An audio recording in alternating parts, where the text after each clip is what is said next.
Binatikos ng ilang civic groups ang pagpapalit ng liderato sa Senado nitong Lunes kasabay sa isyu ng arrest warrant laban kay Senador Bato at impeachment kontra kay Vice President Sara Duterte. Naniniwala si Jose Goycia, Chairman Emeritus ng grupong Filipinos Do Not Yield Movement at iba pa, layo naman sa pagpapalit na mapigilan ang impeachment trial sa Senado. Kanyang konwestiyon ang muling palitaw ni Senador De La Rosa matapos ang ilang buwan pagiging absent na taon sa pagproseso ng impeachment. Binanggit niya ang naging papel ng senador sa nagdap na war on drugs ng nakarang administrasyon kung saan maraming mahihirap na Pilipino ang sinasabing nasawi.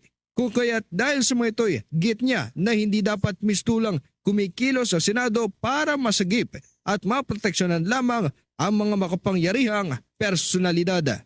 Para sa Bombo Network News, ito si Bombo Grantilario and this is Bombo Radio Philippines, the #1 and most trusted source of news and information.